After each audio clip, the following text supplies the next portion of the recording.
Bună, Taur! Bine ai venit și mă bucur să te am aici alături de mine.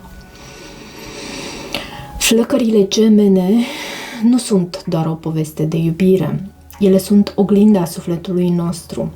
Acea întâlnire care ne provoacă, ne vindecă și ne trezește către cine suntem cu adevărat.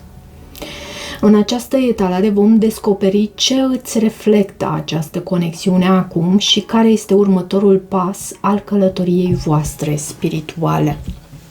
Eu am pregătit aici pachetele de cărți și vom încerca să intrăm în profunzime în ceea ce privește această conexiune a ta cu flacăra ta geamănă pentru Taur.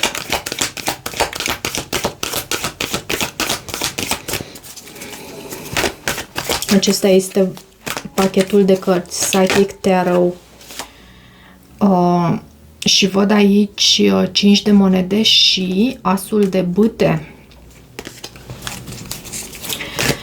Poate că e o perioadă în care se așteaptă un nou început cu pasiune. Se așteaptă ca această conexiune să intre din nou pe acel făgaș al pasiunii, al dorinței, unul pentru celălalt și nu doar dorinței aceleia de natură intimă, cât și acea dorință de a cunoaște cu adevărat sufletul și de a explora împreună. Văd aici, la baza pachetului, 8 de cupe, 7 de bâte și asul de monede. Cineva este retras din punct de vedere emoțional, cineva este detașat iarăși din punct de vedere emoțional. Am să pun cărțile pe masă și imediat vom discuta despre fiecare ce reprezintă. Văd deja 2 arcane majore, 3,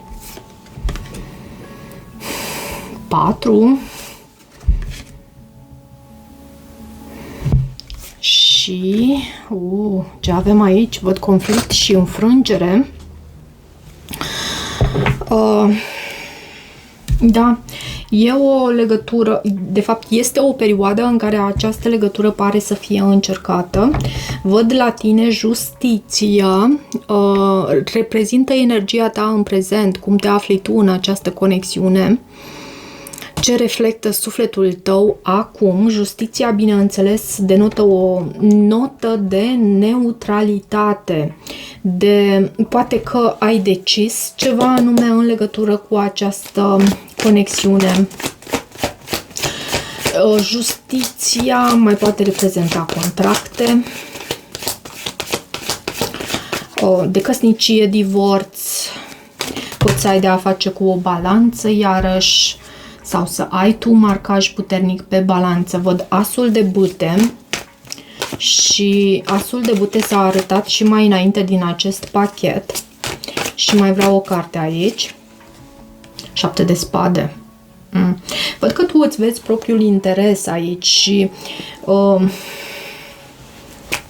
împreună cele două, 7 de spade și cartea aceasta a justiției, îmi vorbesc mie despre faptul că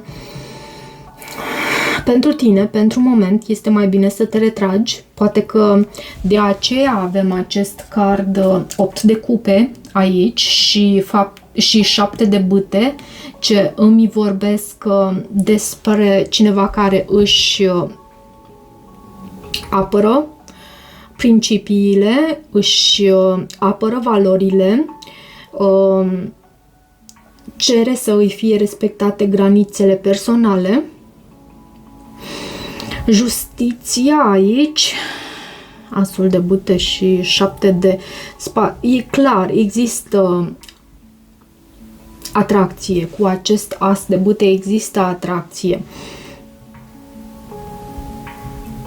Dar eu cred că aici a existat și un moment de turn sau ceva urmează, sau în această perioadă un moment de turn care poate să vină cu tremur, cu despărțire, cu o perioadă de detașare. Voi, sufletește vorbind,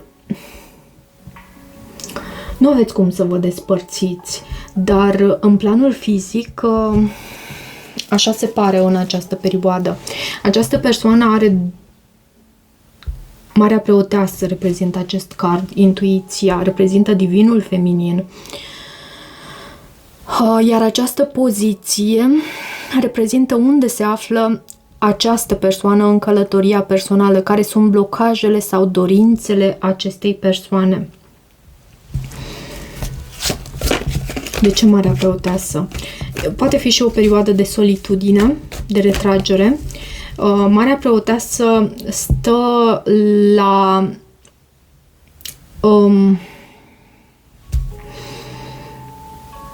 ea reprezintă și subconștientul, reprezintă și conexiunea cu subconștientul, de fapt, și faptul că e un tărâm pe care deja l-a explorat, e un tărâm pe care deja îl cunoaște.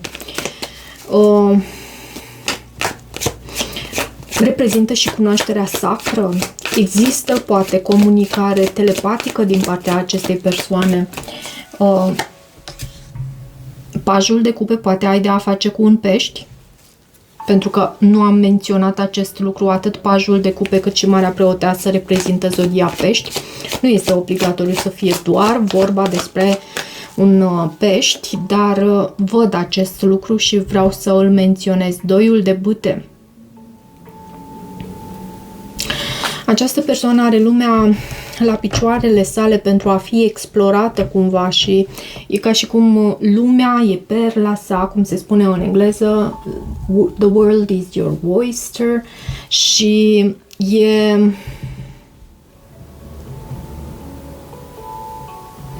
te admiră, dar văd și o retragere din partea acestei persoane. Pentru că avem și acest card, 9 de monede. Poți să fii tu sau această persoană care își alege independența. Lucrul acesta însă aduce și întristare, din câte văd eu aici. Poate această persoană are de făcut și o anumită alegere.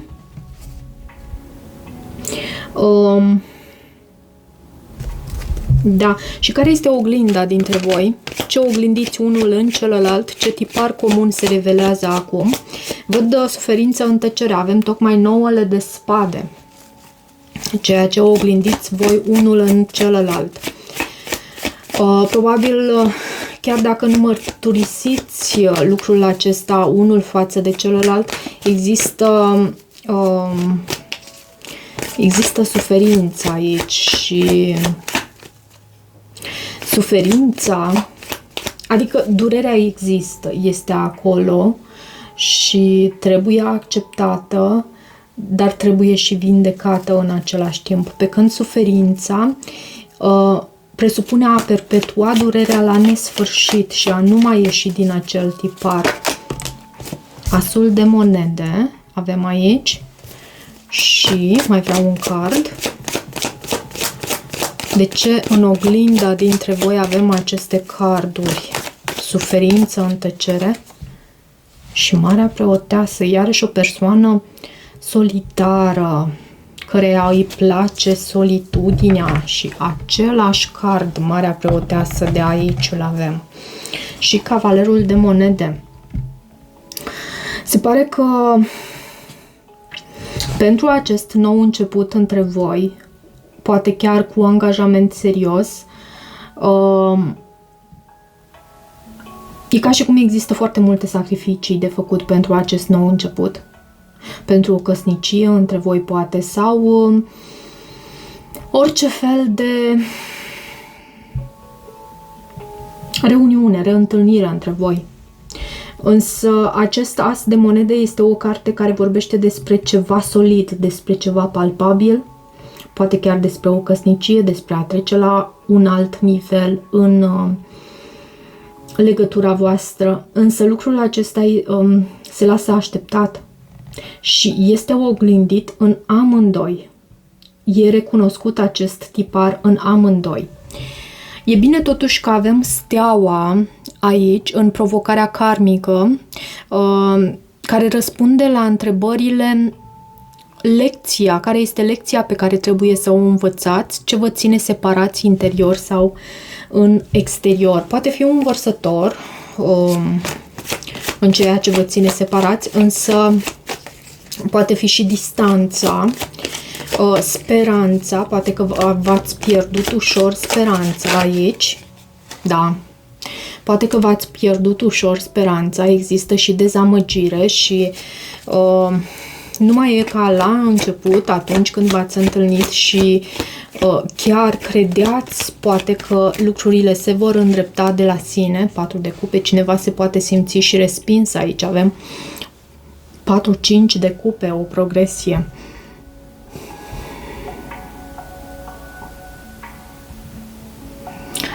V-ați pierdut speranța din ce văd eu aici și da, judecata este o carte care îmi confirmă acest lucru, acest adevăr. Există dezamăgire. Acum, în vindecarea necesară, ce are nevoie inima ta să vindece, ce are nevoie să vindece flacăra ta geamănă, avem cartea adevărului sau cum este denumită ea în tarotul clasic, cartea judecata, arcana majoră judecata.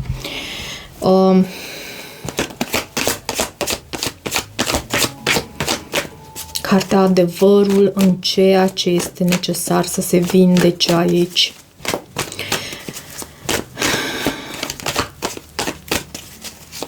Faptul că voi aveți anumite așteptări, poate și nu sunt tocmai cu ceea ce reprezintă realitate în această conexiune. 7 de bâte. Da, voi aveți anumite așteptări aici. Uite, și cartea Luna. În secret, fiecare în colțul său apără această conexiune. Ups, scuze. La mine este o pană de curent. Am să continui astfel, însă, da, e ceva cu această citire, pentru că nimic nu este întâmplător și de ce această carte judecata și 7 de bâte? Steaua? Voi apărați această conexiune în continuare, deși există dezamăgire aici. Avem 8 de monede, 6 de bâte, reprezintă ceva foarte important pentru voi această legătură. Și fiind în poziția aceasta a vindecării necesare între voi, judecata mai vorbește și despre reconciliere. Ok, e ciudat. Judecata mai vorbește și despre reconciliere.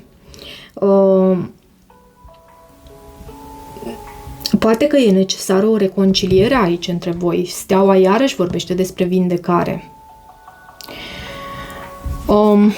Ok, 2 de monede, care reprezintă mișcare, alegeri, decizii.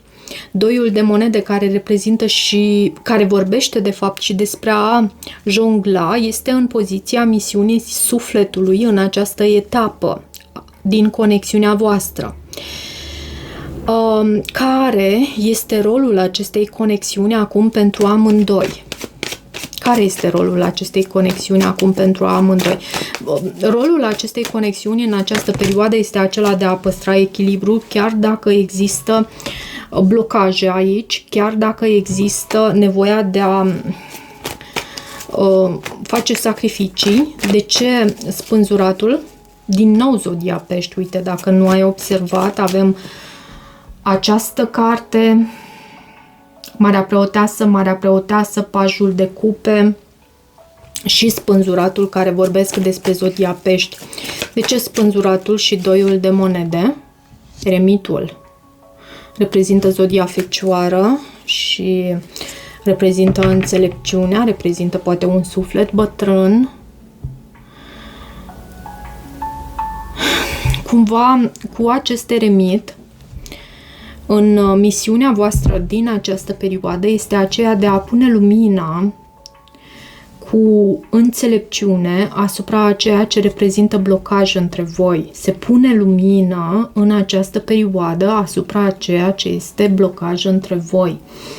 Și da, sunteți solicitați amândoi cu acest de monede, 2 de monede, văd acest lucru,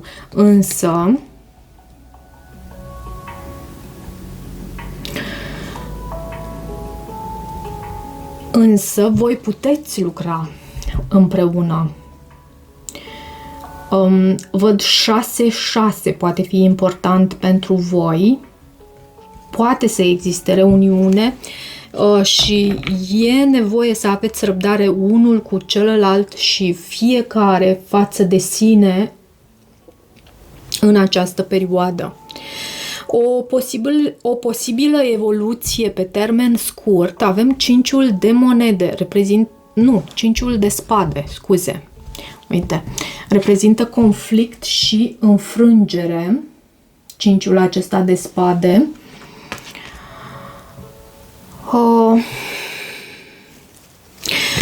Cred că în ceea ce privește lucrul spre care voi vă îndreptați în următoarele luni, aici, în această conexiune, cum se poate manifesta unirea sau apropierea dintre voi, văd dorința asta de a câștiga cu orice preț. Și de a câștiga nu neapărat individual, cât împreună. De a apăra această conexiune. Totuși e și ceva cu conflict.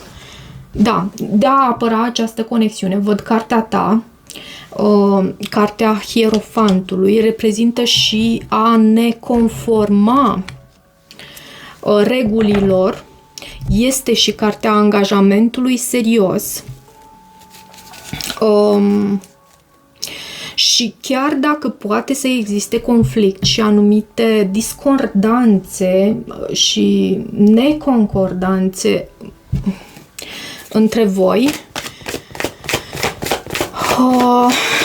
cred că veți merge în continuare împreună.